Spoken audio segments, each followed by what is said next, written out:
Indian Prime Minister Narendra Modi tables the Women Reservation Bill in the special session of the Parliament. The session is being held in the new Parliament building. PM Modi said that women are leading the world and it's important to make sure they play a vital role ahead.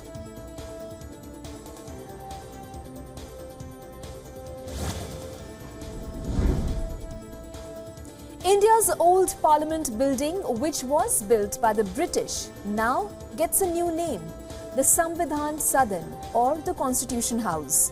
Representatives of the people walked to the new building and marked a symbolic transition from the old to the new.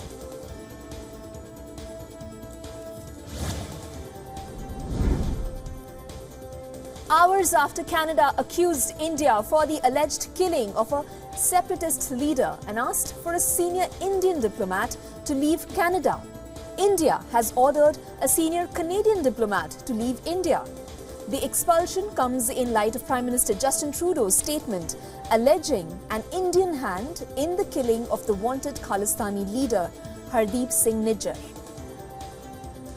India's Foreign Ministry expressed in a statement that the decision reflected its growing concern at the interference of Canadian diplomats in our internal matters and their involvement in anti-India activities. India has categorically rejected the allegations levelled by the Canadian government.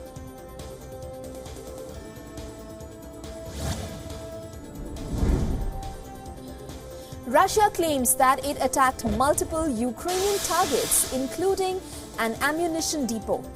The Defense Ministry also said Russian forces intercepted 27 drones and 5 rockets launched by high-mobility artillery rocket systems. On the other hand, Ukraine claims its troops intercepted Russian missiles in fighting between the two sides over the past 24 hours. Ukrainian armed forces issued a war report saying that in the past 24 hours, more than 30 battles took place in the frontline areas.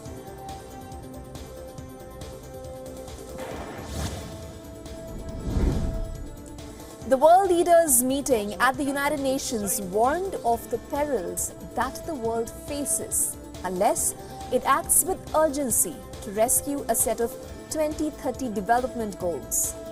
The goals include a complete wipeout of hunger and extreme poverty and to battle climate change. The UN Secretary General Antonio Guterres told the summit of leaders that only 15% of the targets are on track and that many are going in reverse. Earlier this month, Guterres called on G20 leaders to ensure a stimulus of at least $500 billion per year towards meeting the goals. The leaders are meeting in the shadow of geopolitical tensions largely fueled by the Russia-Ukraine war.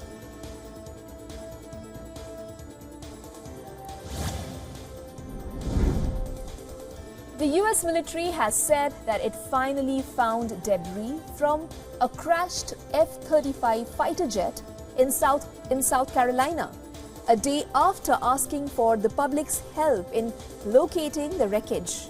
The pilot of the F35B Lightning II jet had safely ejected from the aircraft on Sunday afternoon. Now, according to the Marine Corps, the debris was located in the rural Williamsburg County. The field is about 2 hours northeast of the base, and residents were being asked to avoid the area while the recovery team worked to secure it. According to a Marine Corps announcement, this is the third event documented as a Class A mishap over the past 6 weeks.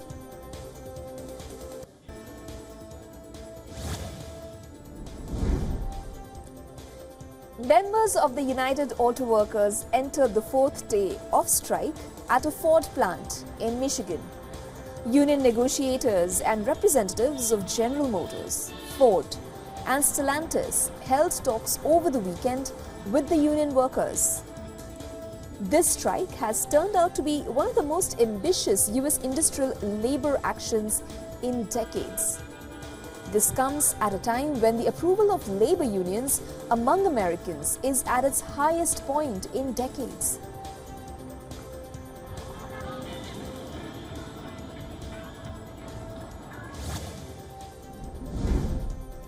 The United States has imposed sanctions on former Iranian President Mahmoud Ahmadinejad and on the country's intelligence ministry. They were imposed over the disappearance of Bob Levinson, a former FBI agent who disappeared under mysterious circumstances in Iran and has been presumed dead. The sanctions were issued by a US executive order related to hostage-taking after the two countries agreed to a detainee swap. The measures add to existing US sanctions targeting Iran's intelligence ministry.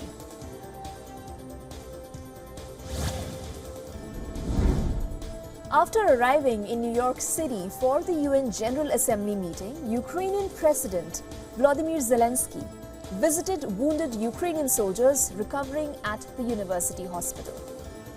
9 service members who have lost limbs fighting are currently receiving treatment at the hospital. Zelensky traveled straight from the airport after landing in New York to Staten Island University Hospital, where the soldiers are being treated for amputations. After New York, Zelensky will travel to Washington, where he is expected to meet with US President Joe Biden and members of the Congress.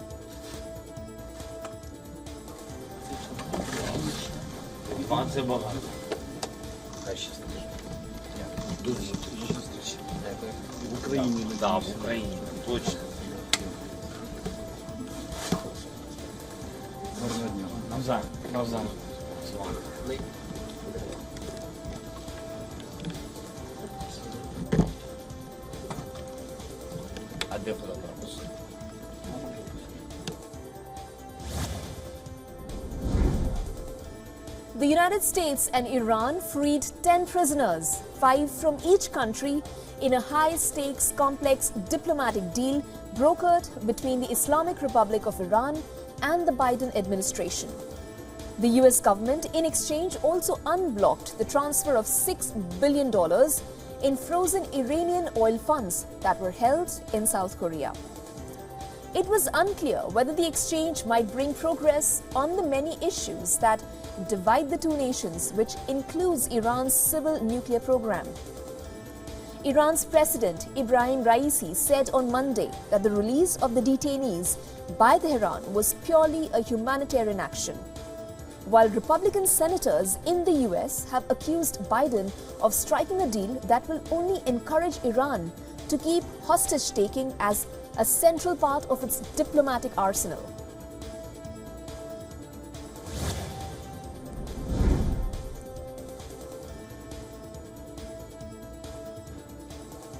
US Secretary of State Antony Blinken met with Chinese Vice President Han Zheng on the sidelines of the United Nations General Assembly.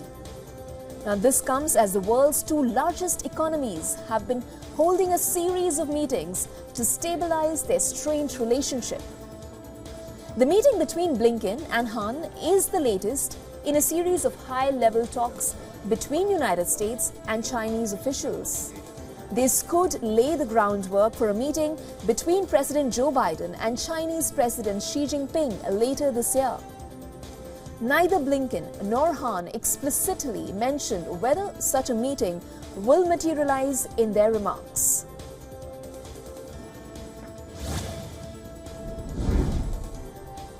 Mexican President Andrés Manuel López Obrador has defended the inclusion of a Russian military unit in a weekend parade marking Mexico's Independence Day.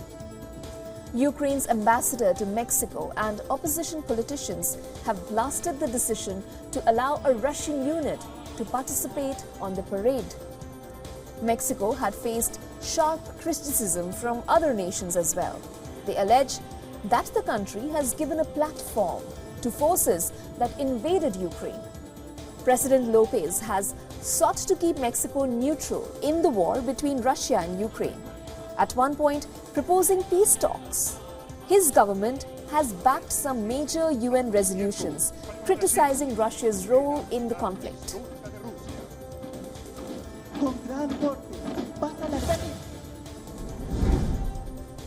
A Bulgarian army bomb disposal team destroyed a device attached to a drone that landed in the Black Sea town of Tulenovo on Sunday evening. The army unit inspected the site and concluded that transporting the drone to another location with the explosives still attached would not be possible. The tourist resort of Tulenovo is situated 70 kilometers south of the Romanian border and across the Black Sea from Crimea. The police cordoned off the area on Sunday evening and restricted public access to local restaurant terraces. It was unclear whether the drone had fallen from the air or had been washed up by the sea currents.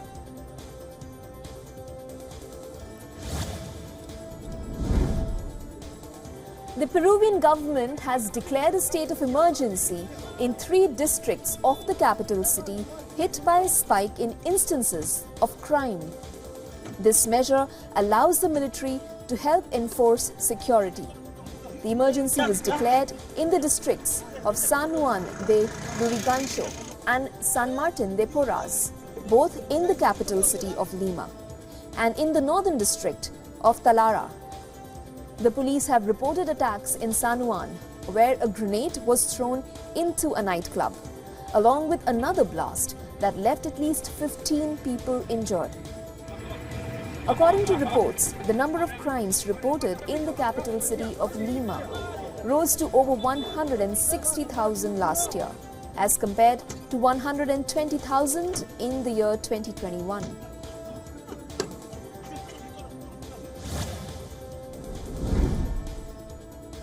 China's top diplomat Wang is on a 4-day trip to Russia, during which both nations are expected to pledge deeper mutual political trust. This comes amid speculation of a possible landmark visit by President Vladimir Putin to Beijing in October. Wang Yi, who heads China's foreign ministry, will meet the Security Council Secretary Nikolai Patrushev for annual security talks. He is also expected to lay the groundwork for Putin's visit to the Chinese capital for the 3rd Belt and Road Forum. This after an invitation by President Xi Jinping. Putin attended China's first 2 Belt and Road Forums in 2017 and 2019, respectively.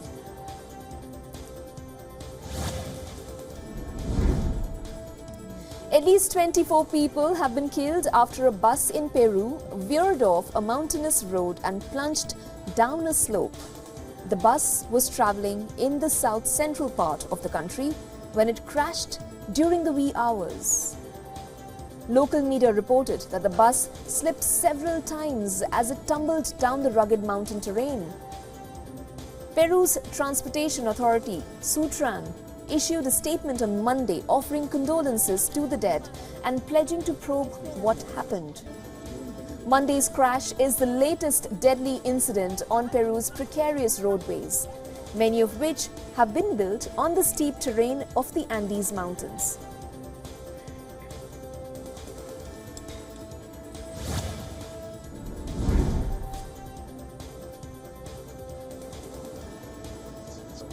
Ovidio Guzman, the son of the incarcerated Mexican drug lord El Chapo, has pleaded not guilty to U.S. fentanyl trafficking charges.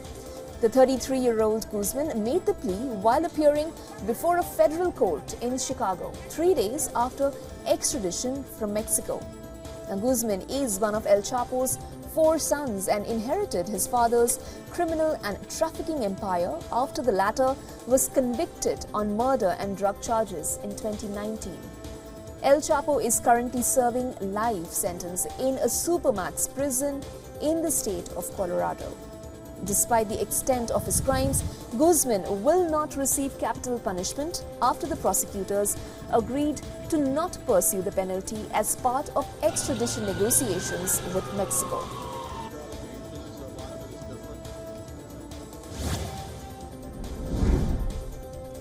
Indonesia kicked off the first joint military drills by the Association of Southeast Asian Nations. ASEAN's drills are being commenced on the Batam Island amid rising maritime tensions with China in the South China Sea region. The 5-day ASEAN Solidarity exercise will be held at Indonesia's Natuna Islands near the South China Sea. Military personnel from all ASEAN member countries, including East Timor, are going to participate. The non-combat drills are aimed at cooperation and strengthening strategic partnership among the member countries. Indonesia Military Chief Yudo Margongo told reporters at the opening ceremony.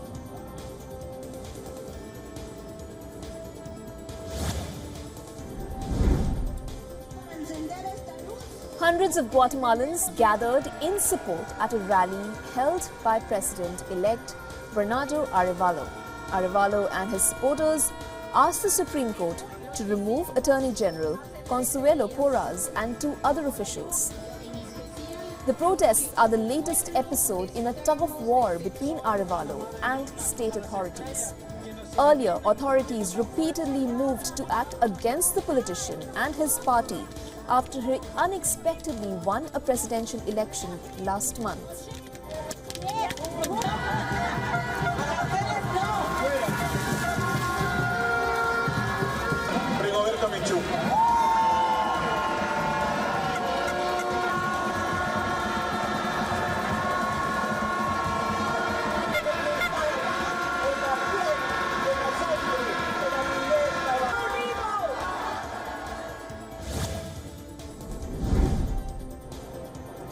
Tens of thousands of protesters took to the streets of Midtown Manhattan on the sidelines of the UNGA. The protesters are calling on US President Joe Biden and the world leaders to put a stop on the use of fossil fuels. These protests are a part of a week-long international effort by Climate Group, a non-profit organization whose main purpose is to raise awareness for climate change and global warming. The organization has more than 500 protests planned in 54 countries, including the United States, Germany, England, South Korea, and India. The organizers of the protests expect a turnout of more than 1 million people from all over the world.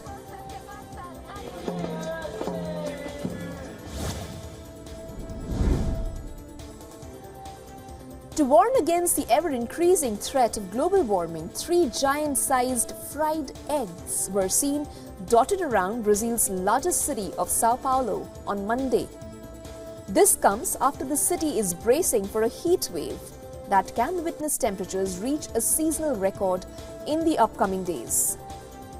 These sculptures are a pop-up 3D art installation by Dutch artist Henk Sofra to raise awareness regarding the climate change and are inspired by the trick of frying eggs in strong sunlight.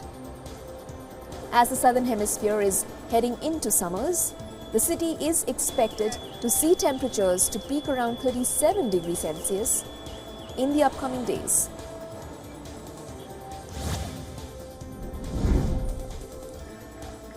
One week after the city centre of Derna was swept into the sea by the devastating floods that battered Libya, people gathered outside the Al Sahaba Mosque on Monday to protest against the government, demanding accountability. As a show of defiance, massive crowds engaged in chanting and holding banners in front of the mosque. The floods were caused when dams above the city burst during a storm. This resulted in a huge torrent down a seasonal riverbed that runs through Derna, a city of 120,000 people. This was one of the worst floods ever, as thousands of lives were lost and even more people went missing. So far, the World Health Organization has confirmed 3,000 deaths.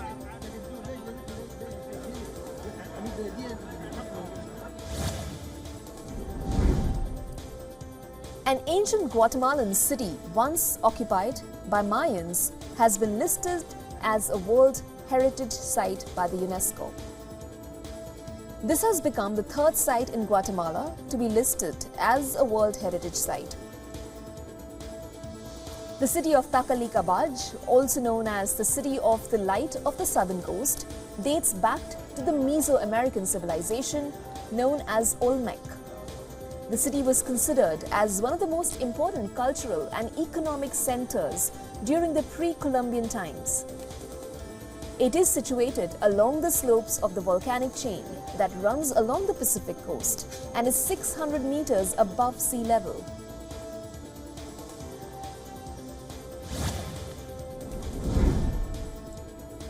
Japanese pro wrestlers battled on board one of Japan's super-fast bullet trains on Monday. The Tokyo-based DDT Pro Wrestling organized the match, with the group renting out an entire car on the train. The train is operated by Central Japan Railway. Minoru Suzuki and Senshiro Takagi brawled in the aisles with chokeholds and flipped bodies. Delighted passengers cheered and took cell phone videos. There were 75 passengers on board the train car going from Tokyo to Nagoya. Tickets for the wrestling match sold out within 30 minutes of going on sale.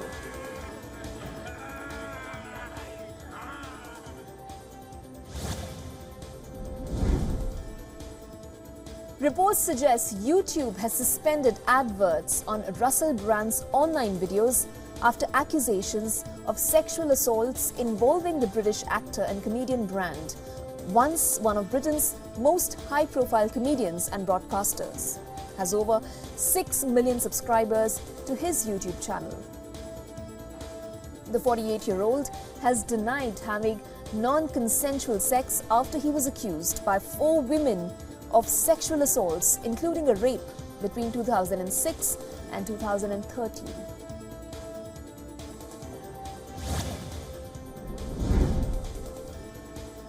The UBS group has identified at least 4 countries, including South Korea and India, as slow in granting regulatory approvals, which it needs to complete its takeover of Credit Suisse. UBC said non-cooperative regulators could put transactions such as the Swiss bank merger at risk.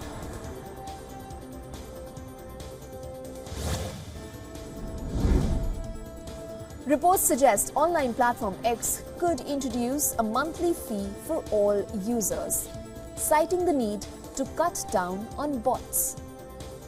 Musk replied that the company was moving to having a small monthly payment for the use of the X system. Elon Musk added that it was the only way he could think of combating vast armies of bots.